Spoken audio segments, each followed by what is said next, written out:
Salut à tous et bienvenue pour cette nouvelle vidéo de la chaîne Alexandre Graphiste.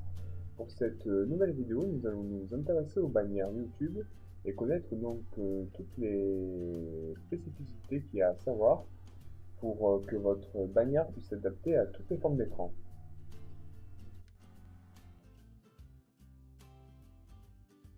Donc pour cette bannière YouTube, il va falloir faire attention aux dimensions.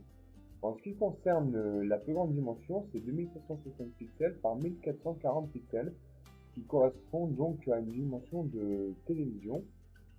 Nous, ce qui va nous intéresser, c'est plutôt la 2560 par 423 pixels, qui est la dimension des écrans PC, à savoir qu'il y a deux autres dimensions qui viennent s'imbriquer, celle des tablettes et celle des téléphones.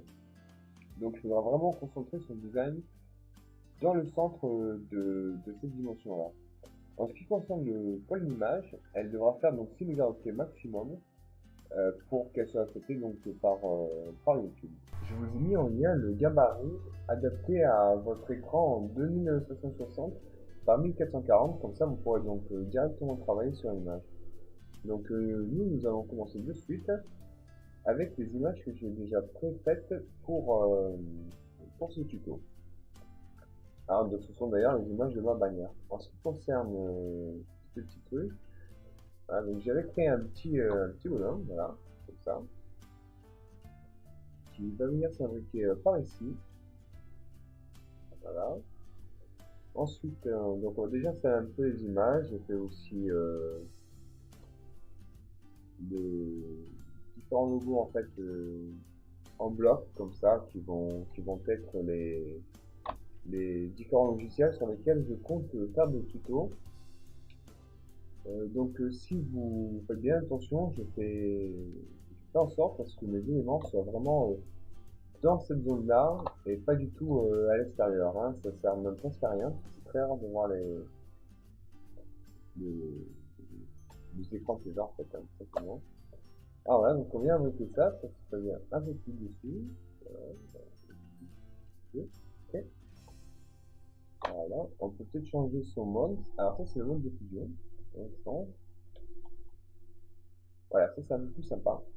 Déjà, je préfère. Ensuite, on vient intégrer. Alors là, on va s'intéresser un peu à quelque chose de. En fait, la même chose, c'est vraiment le mode de fusion. Alors, ici, ça m'a un peu l'image. Voilà, comme ça. Ok, peut-être que celle-ci, on va venir la déplacer un peu plus vers ici.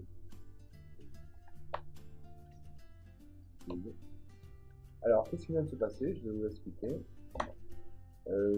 Quand vous importez une image sur Photoshop, cette image n'est pas en pixels, mais c'est un objet dynamique.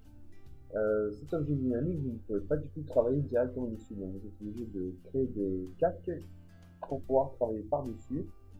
Vous allez pouvoir traiter quelque chose, ou alors même au niveau des filtres, vous allez avoir des calques qui vont, à la manière des effets, qui vont s'abriquer en fait sur l'image pour que vous puissiez tout simplement travailler dessus sans toucher à l'image originale. Voilà. C'est assez intéressant parce qu'il faut savoir que l'historique Photoshop est très limité. Donc on ne va pas pouvoir revenir bien loin en arrière.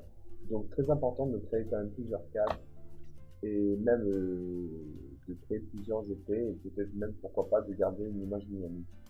Donc voilà, donc on a mis nos éléments ici. Ces éléments, on va changer aussi leur mode de fusion.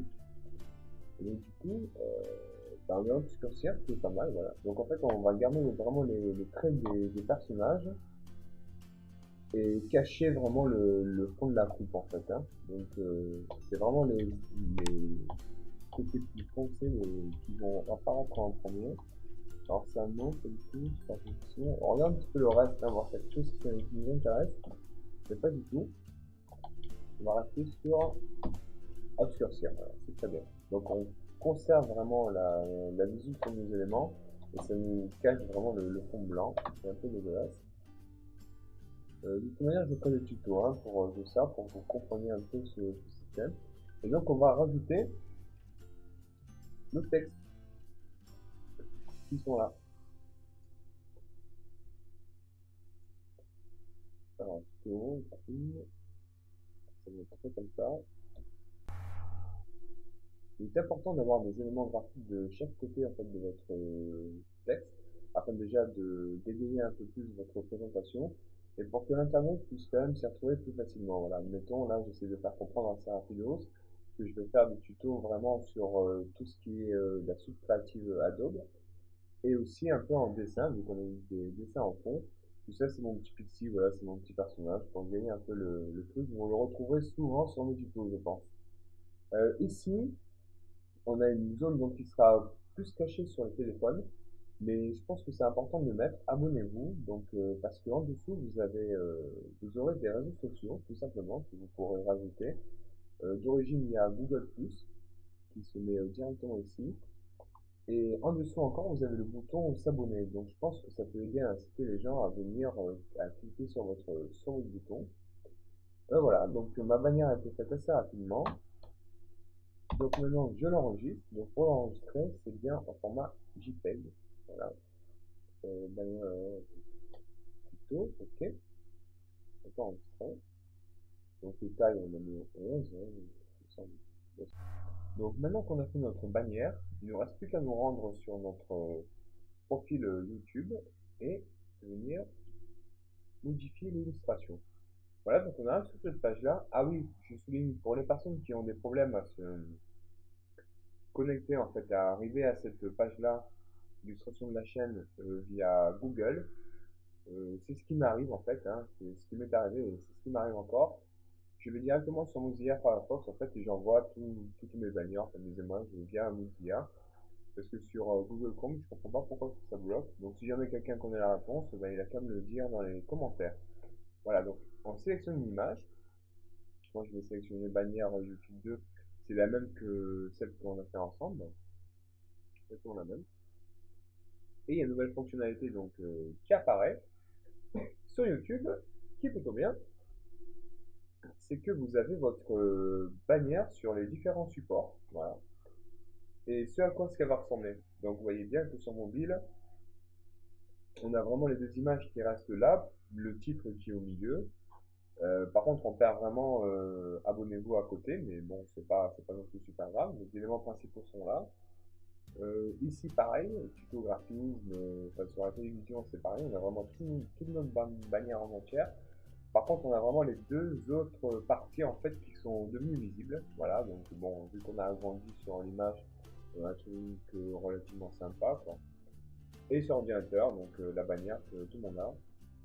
Donc là, donc, on peut aussi choisir de la recadrer. Mais je conseille vraiment de la faire donc avec des bonnes dimensions, comme ça elle vient, puis elle s'imbrique parfaitement. Donc on sélectionne, voilà, bon. Et ensuite on arrive sur ça, voilà, tout simplement. Donc votre bannière est là. Vous avez les petits boutons des réseaux sociaux qui sont ici. Voilà, donc vous avez celui-ci d'origine. Moi j'ai rajouté mon lien Twitter. Et en dessous, donc le bouton s'abonner. Donc on est bon. Voilà, donc on arrive à la fin de cette vidéo. Je vous laisse en lien le tuto sur les vignettes YouTube. Et à côté, bah, vous avez aussi une vidéo de ma chaîne Renturel, voilà, parce que s'il y a des fans de vélo, de enduro ou descente, ben, je vous invite à venir voir cette chaîne-là. Dessus, je mets des vidéos de moi en train de descendre et des vidéos explicatives sur le sport. Voilà, je vous remercie et à très vite.